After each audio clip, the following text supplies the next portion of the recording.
comme chez le boulanger.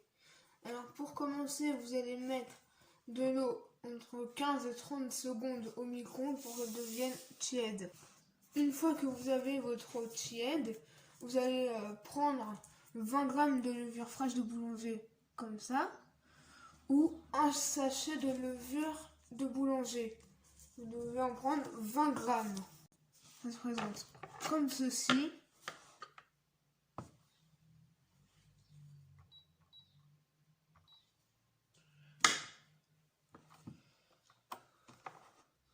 Vous prenez 20 g de la levure.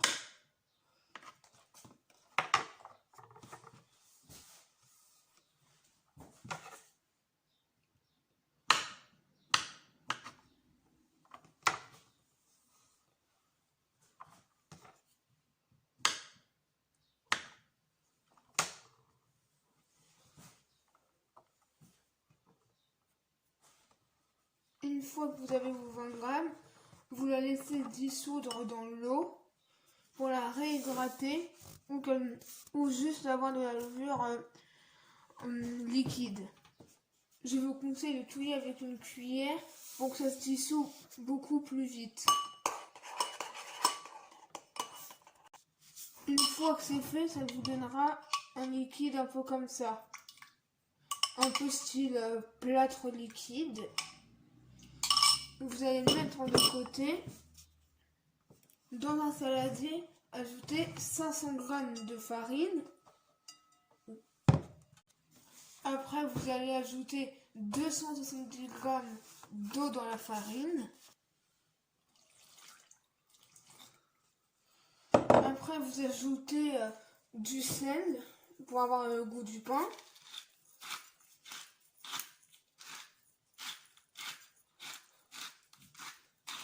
Environ 2 ou 3 grammes. Après, vous mélangez avec une cuillère en bois. Vous allez obtenir une pâte pas trop molle et ni trop ferme.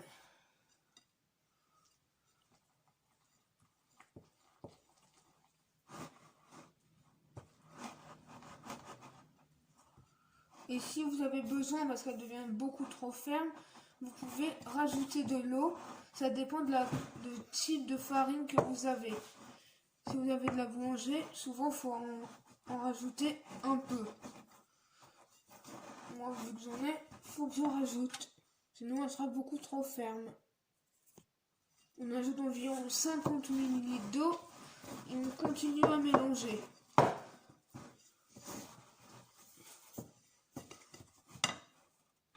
Une fois que vous avez obtenu votre pâte comme ça, vous ajoutez la levure déshydratée ou le liquide et vous mélangez jusqu'à obtenir une pâte bien homogène et qui colle pas du tout aux parois.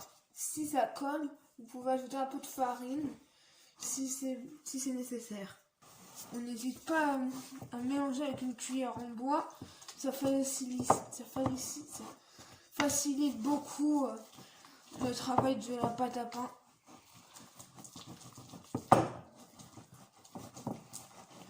Et si vous ne savez pas ce que ça veut dire homogène, c'est quand la pâte n'a pas de grumeaux et est bien lisse.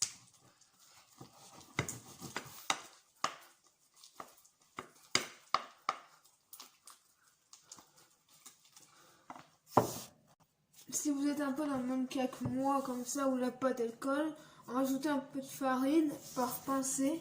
Si vous en mettez trop, le pain sera raté. Une fois que vous avez obtenu une pâte bien homogène, bien lisse, tout ça, vous pouvez vous fariner votre plan de travail et vous mettez la pâte dessus.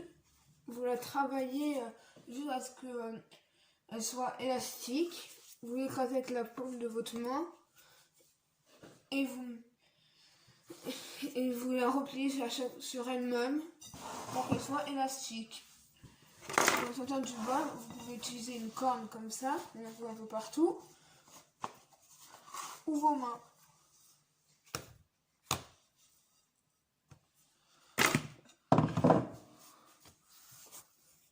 Si elle colle un peu trop sur vos mains, vous pouvez rajouter un peu de farine sur la pâte et sur vos mains aussi.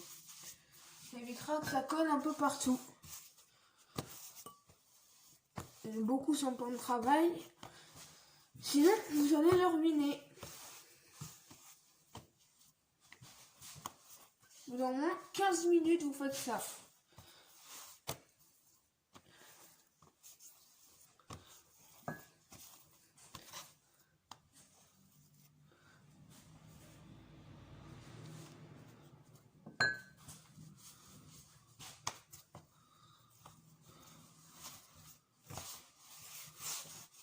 Et normalement, vous n'avez pas besoin d'en ajouter beaucoup trop sur le plan de travail.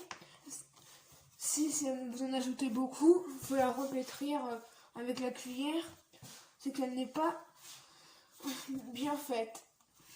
Il vaut mieux le faire assez vite. Vous mettez... vous pouvez ajouter 2-3 fois le grand max une fois que vous l'avez mis sur le plan de travail.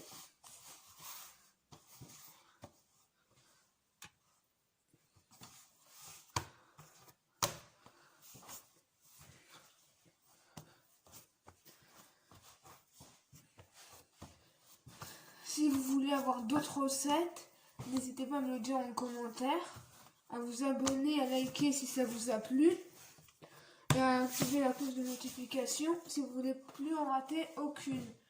Il y a aussi des vidéos de pêche de temps en temps.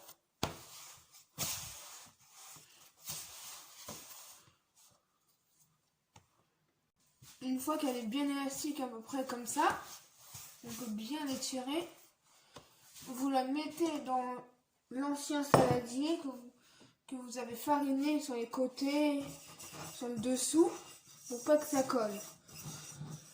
Vous allez le mettre, la recouvrir après d'un torchon, et vous pouvez dans un endroit tiède. Par exemple, vous pouvez le mettre dans votre four qui a la chaleur la plus basse possible. Et vous la laissez comme ça pendant au moins 1 heure. Il faut que votre saladier soit bien entouré de tous les côtés, sinon l'air elle risque de passer et ça va créer une croûte sur votre pain et ça risque de le rendre complètement raté et moche. Une fois que votre pâte a bien doublé de volume ou triplé, ça dépend, vous allez la sortir du bol pour la mettre sur le pain de travail et la pétrir pendant 1 à 2 minutes. N'oubliez pas de bien fariner votre plan de travail au cas où si ça colle. Vous allez la pétrir à la main, comme ça. On va sortir tout le gaz qui s'est accumulé à l'intérieur de votre pâte pendant 1 à 2 minutes.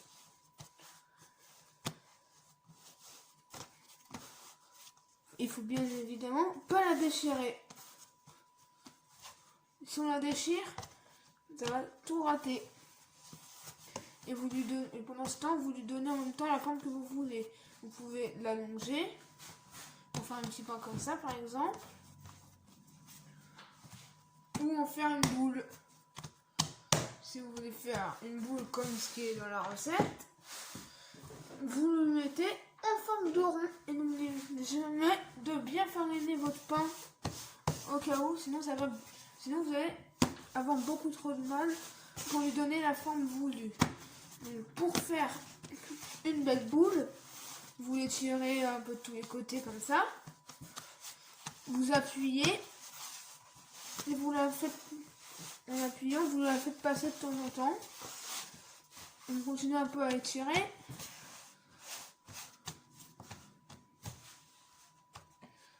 Une fois que vous avez donné votre forme bien ronde, comme ça par exemple, qui est assez ronde quand même. Bien sûr, c'est pour un tout petit pain. Si vous voulez en faire un plus gros, par exemple le double, vous doublez toutes les quantités, donc 1 kg de farine, tout ça. C'est tout simple.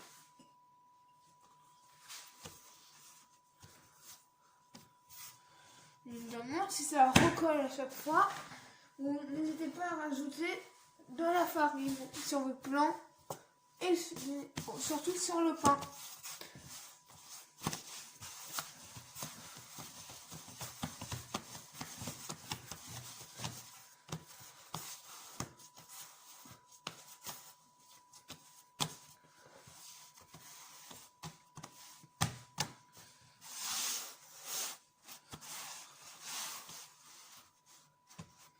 Quand on les lisse comme ça, parfaite,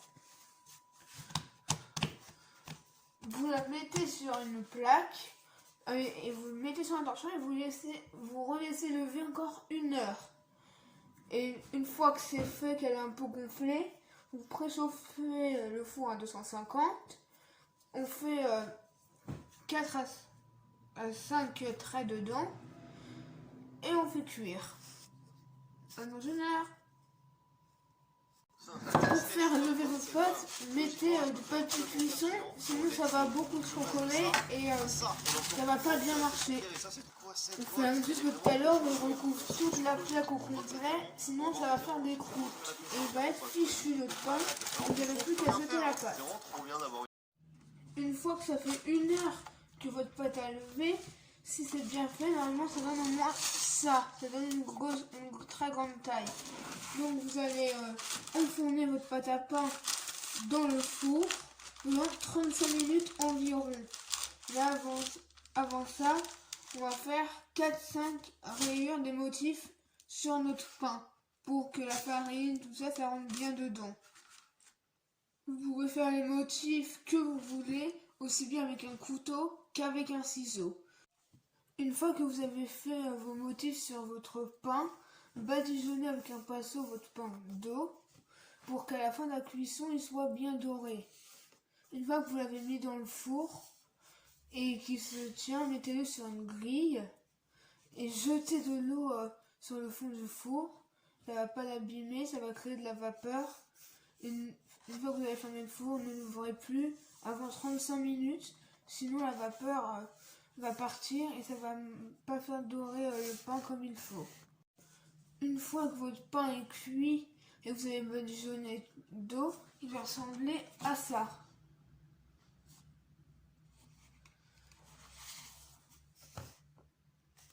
Pour vérifier si votre pain il est cuit, il faut taper à l'arrière. Et si ça sonne creux à peu près comme ça, c'est qu'il est cuit.